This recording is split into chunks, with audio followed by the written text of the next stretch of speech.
Assalamualaikum warahmatullahi wabarakatuh. Nama saya Cynthia Mahabu, kelas A Pendidikan Kimia, NIM 4414180113. Di sini saya akan menjelaskan materi, yaitu materi pertama biosurfaktan.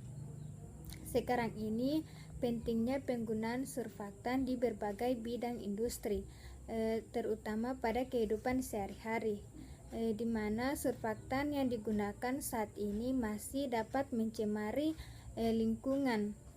Nah, hal ini sebaiknya harus kita mencari surfaktan yang ramah lingkungan agar tidak terjadi pencemaran lingkungan, seperti biosurfaktan.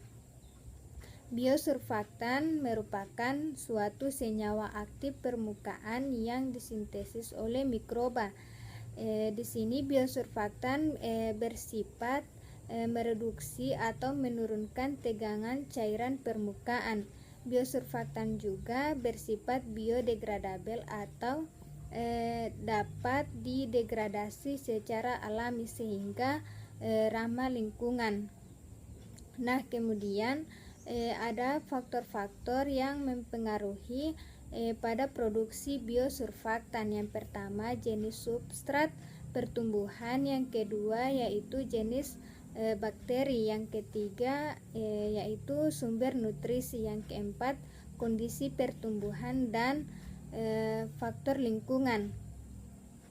Kemudian biosurfaktan memiliki teknik, yaitu ada dua. Yang pertama dengan menggunakan metode uji oil displacement, kemudian metode emulsifikasi, di mana metode yang pertama yaitu digunakan untuk memperoleh diameter zona perpindahan larutan. Yang kedua yaitu metode emulsifikasi, di mana lapisan ini digunakan untuk memperoleh lapisan emulsi pada larutan. Kemudian ada mikroorganisme yang dapat memproduksi biosurfaktan. Yang pertama yaitu Bacillus subtilis, yang kedua yaitu Serratia sp.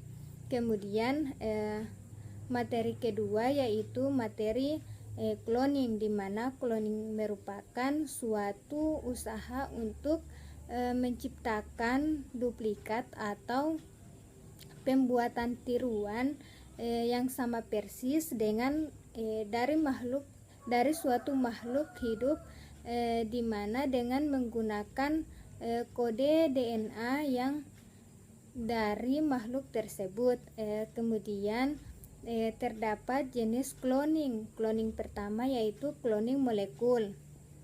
Yang kedua yaitu cloning organisme, di mana cloning ini bertujuan untuk memperoleh atau menghasilkan organisme multisel yang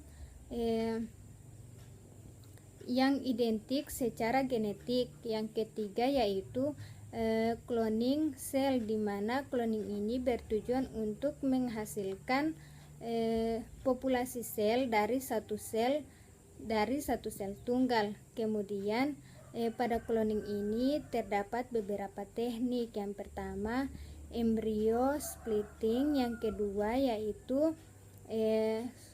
blastomer dispersal, yang ketiga yaitu somatic cell nuclear transfer atau SCNT, di mana keberhasilan teknik ini dipengaruhi oleh beberapa faktor, diantaranya ada spesies, yang kedua yaitu tipe sel donor inti, yang ketiga yaitu ovum, dan yang terakhir yaitu teknik transfer inti, di mana cloning ini sudah dilakukan pada hewan, yaitu hewan domba doli. Terima kasih, hanya itu yang bisa saya sampaikan. Assalamualaikum warahmatullahi wabarakatuh.